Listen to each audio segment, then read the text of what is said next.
Welcome back to the channel. So this is kind of part two, a continuation of where we left off. So I finished up with the finished up with the gearbox last video. Now I'm going to go ahead and start working on the hydro booster. This is my 2001 Ram 3500 and we have a hydro booster leak. So originally I was going to do a rebuild kit on it. The hydro booster, so you have your master brake cylinder right here and the hydro boost is this guy back here. Now instead of having a traditional vacuum line brake booster, this one uses the power steering system, and with a high pressure line, I'm not sure if this is a high or low, and then a return line, which is this guy right here. In the middle of these two, I got a leak all along the back of the firewall. You might be able to see down there, it's kind of greasy. It leaks right on the edge of the firewall, and actually it leaks inside the cab as well. I do have, well, let me show you. This is the inside of my truck, but you can see right there on the floor mat where it's been leaking, and then before I put the floor mat in, yeah, so that was all previous leak. Not super great. You can see it coming down there. So I'm sick and tired of this issue. I decided just to buy a new hydro boost unit, and the reason I didn't go through with the rebuild is the rebuild kit will stop it from leaking in the cylinder, which I don't really know where that winds up leaking out to, but there's another seal that winds up getting back all the way to where that brake pedal comes through, and the rebuild kits usually don't include that. I'm not sure if that's 100% true, but I read a couple posts saying that you need to replace the unit if that's bad. So in all honesty, I don't really like messing around with brakes in general. I'm not in the mood to try and rebuild this thing, so I just bought a new one off Rock Auto, and we're gonna call it good. Parts down in the description below. So without further ado, I guess we're gonna go ahead and get started and pull this thing off. All right, so this is the new unit right here, and it came with some directions. Part of it says you must reuse the master cylinder push rod spring and retainer. I guess it's that piece right there. So we'll figure that out when we come to it. But without further ado, guess we'll go ahead and get cracking at this. So see what needs to get done first. All right, so step one is actually to hit the brake until it gets hard. When it's soft, there's still pressure. So soft, soft, soft, soft. All right, now it's hardening up a little bit. So pretty much the idea is to get any additional residual pressure out of the hydro boost unit. Alrighty, so next step, we're gonna go ahead and disconnect the negative terminals on both sides of the battery. Pretty easy. Battery terminals are disconnected. So next up, we're taking the master brake cylinder away from the hydro boost unit. There are two nuts, one on either side. Now the cool part about this project is you don't actually have to mess around with taking the that's what I'm thinking of. There's nothing to worry about in terms of losing brake pressure or cracking the brake system open. So if you're worried about that, don't be, you'll be good. Really awkward position though. All right, first nut is off. That took a little while, but now that's free. Set the nut down. Now for this one right here.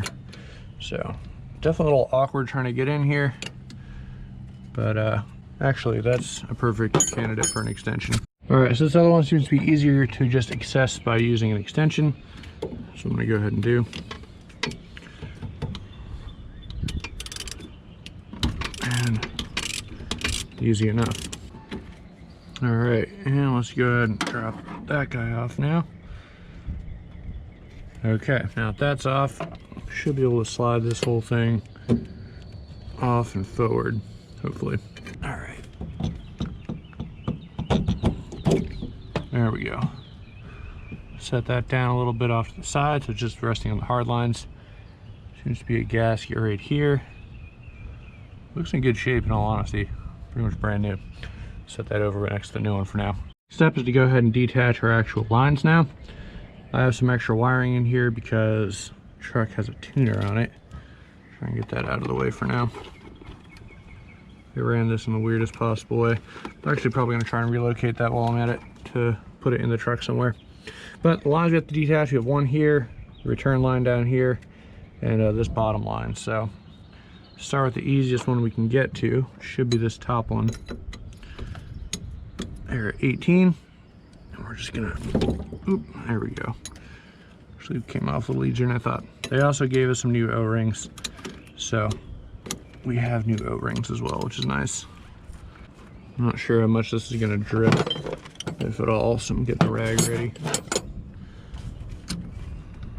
Oh, sweet. Alrighty. Not too bad. Just set that over here there. Alright, one down. Not too bad, no crazy drips. Okay, so this next one is just a clamp, it looks like, right there. So we're gonna go ahead and pop that guy off. Okay, and then to avoid breaking anything, use a pick to get in here and break the initial seal. Oh, that's gonna be a turd. It's loose, you just don't want to give up the ghost. Well, maybe I'll try to get the next one first. Give me a little more room to work with, trying to rotate this thing.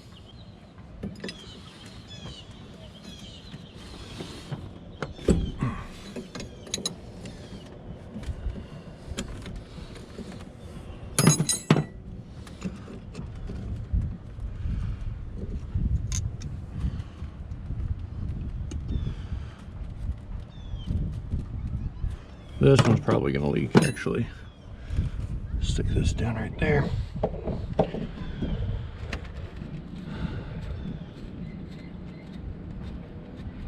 Interesting. Yep, there we go. It's leaking a little bit.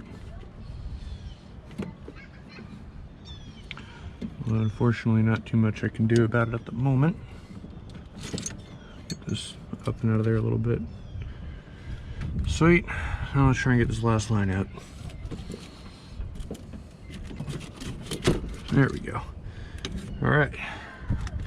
Your Bruce no longer has any lines attached to it now. Nice. That's easy. Alrighty, let's see what's next. Looks like next up, gotta go ahead and disconnect the push rod assembly from the brake pedal on the inside of the truck. Alright, so I went ahead and got my thing disconnected up there. Unfortunately, I couldn't get you guys a good angle, but all it is this clip. You just need to pop up this part right here up, and the whole thing slides off and slides on into the washer. Now, there's also a switch in there that's a one-time use only. So if you jack it up, you gotta get a new one. But it's your brake pedal sensor switch. So what I did is I went ahead and zip tied my pedal so where it stays where it was at when it was hooked up. And in theory, when I put the new one in, that means the sensor switch should be fine. But otherwise, you got to replace it to try and figure out how to reset it. And I forgot to buy a new one. I don't want to figure out how to reset it. So we'll see if that works. You'll find out with me. So now that that's done, good grief, we can start working on getting these bolts out. I believe, oh dang it, they're totally inside the firewall. Dang, that sucks. All right, well, that's what we got to do next. So I got to go back inside the truck and start wiggling out these bolts. So you can see what it looks like. There's basically just these 4 bolts that I got to get out, and this booster should slide out. So I'm going to go ahead and do that back on the inside again. Like I said, I parked like an idiot and don't have enough room to open my driver's side door all the way, so I got to lean across. So I cannot get you guys a good angle, but we'll get her done. All right, well, as you can see without a doubt, I've definitely done more fun jobs than that one. Good grief. But it should be just about out now. Just got to lift up, bring it on through. Oh, a little heavy, in all honesty. I didn't expect that. All right. There's the old booster right here. Fun stuff. Let's go and set her down. So, now that I have it out in the orientation, on the front side over here, this top bolt needs to be the first one in and the last one out, because there's a bracket that goes like this on the back side. So I backed my ratcheting, oh yeah, use a ratcheting wrench, by the way, is by far the best way. But I backed my ratcheting wrench right into the corner, wound up using a socket to have to loosen this one, so it would fall down enough so I get my wrench back out of there and twist it off by hand. So just something to be aware of. I didn't quite see that coming, but yeah. So as you can see, there's plenty of fluid in the in this little boot thing right here. So that's what was leaking into my cab. And then other than that, trying to see what else we have to worry about here. Trying to figure out what they meant by this is the orientation it's going to go. Yeah, because they totally said that I'm going to need to do something with this piston, swapping it out or something like that. And I'm just trying to make sure I'm not crazy about that. I don't fully understand what they were talking about. Just looking at this one and that one. Well, oh, okay. I see now. So there's a bracket that I forgot about. This thing does need to get converted over.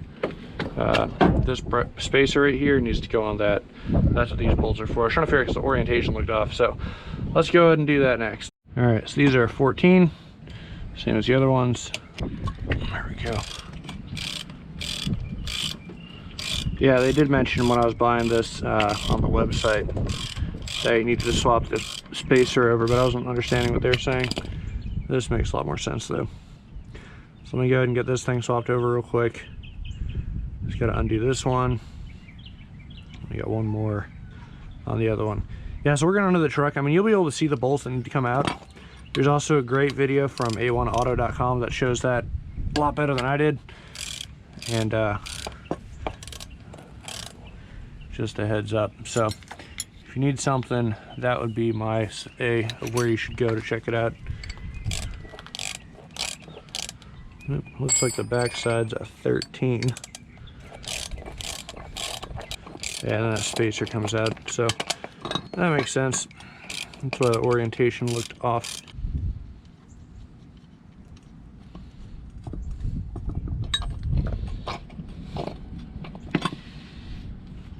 Alright.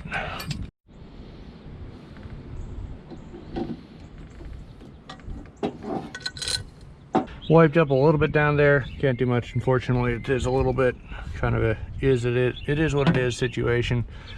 So next up, let's go ahead and stick in our new hydro booster. Everything looks identical to the old one, so I mean we should be good to go. Just gotta get her wedged in there, and should fit in just fine. So close.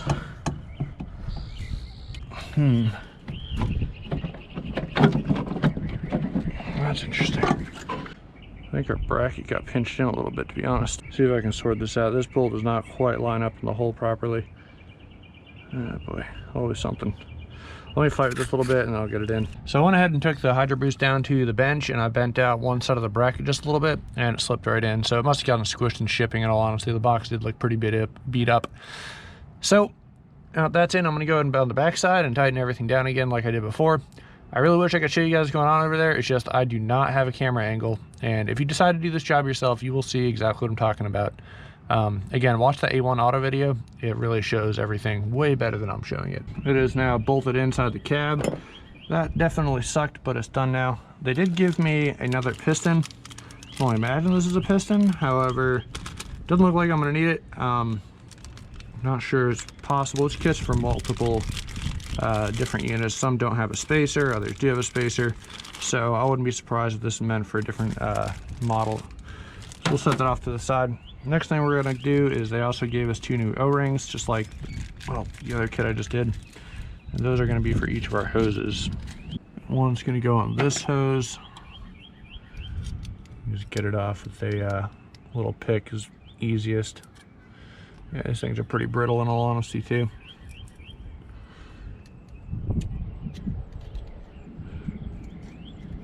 Alright, so that's out. Put on one.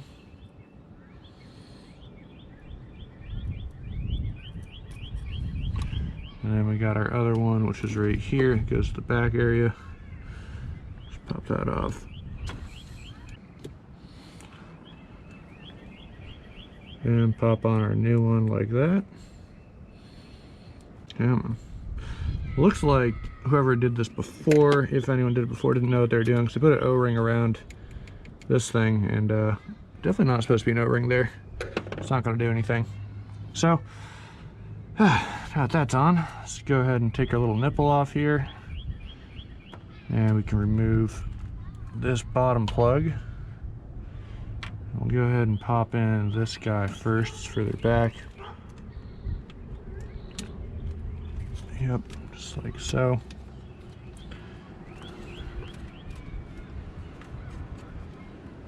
Yeah, it goes in pretty easy, which is awesome. And then I don't know if there's any specific torque rating for this. Of course, it doesn't quite fit a full rotation. It's always fun. All right, that should be good. If it leaks at all, we'll just have to tighten it up after the fact. But I'm pretty sure that's tight enough. All right, so that one's on. Let's go ahead and pop on this guy next.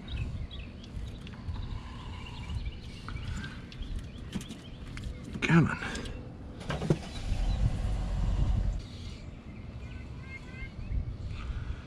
That's on now. And last but not least, we got our top line, which actually I'm gonna leave off until, no, that can go on now.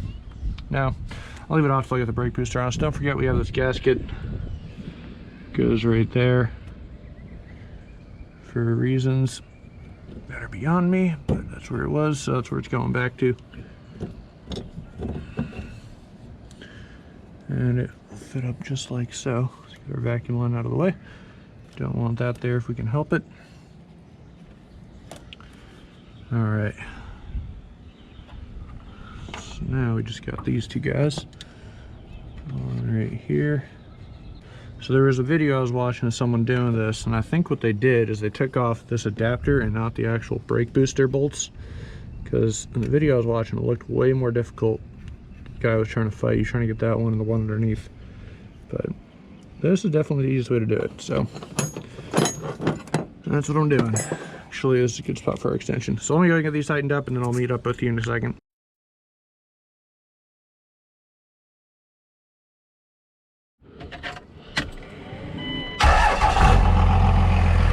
Truck's on, that little, oh, nope. Check it out. So it looks like I did mess up that brake switch. It does think the brakes are on. So looks like I'll have to pull that off and reset it or something. All right, so to take out this pesky little do not reinstall brake piece. So I unplugged it from underneath the dash, and this is what it looks like. Popped off the back to see what the heck it's all about. And basically this one-time switch, what it does is it holds open a little clamp right here. So if you realign it, pull it back, and then just work this to get that clamp back open again, you can see how that moves independently of this.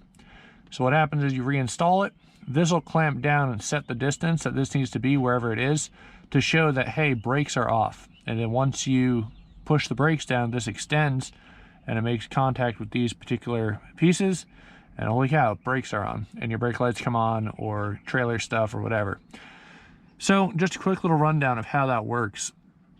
Definitely kind of interesting, but that's all it is. So I didn't want to run out and buy one, so I just decided to try and jerry rig it, and yeah, that's it. So my switch isn't perfectly vertical, it's not a big deal. Basically, as long as this can free move in there, which mine can, we're good. And then once I install it, I'll flip it down, it'll lock it in place. So my error in thinking was that it can't overextend. What I should have thought about instead was it underextending. So basically I pulled it back and pushed it back further. So my pedal is out here, but the button was back, you know, in here. Every time I let off or let the brake off, it couldn't push it back far enough, and it was extending, thinking that, well, it's on. So I'm gonna go ahead and put this back in. It just rotates in place. There's no clips or locks or anything crazy, which is awesome. Well, sorry, there's no bolts or screws, I should say. There are definitely clip and a locking, rotating thing. So I'm gonna go pop this back in, hook it up, and see if it works.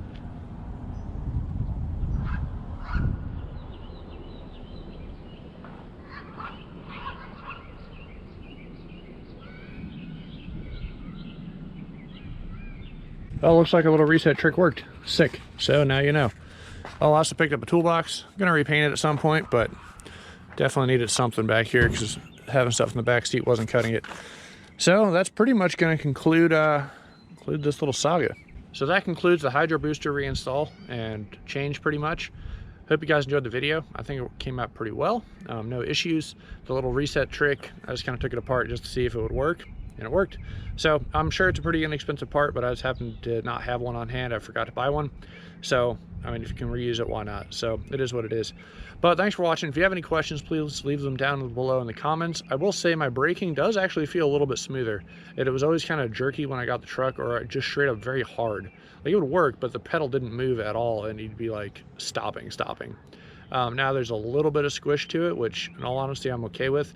It's more like squish isn't the right word, it's just smoother. So I'm pretty happy with that. But thanks for watching, guys. I'll see you in the next video. Take it easy, and hope you have a great one.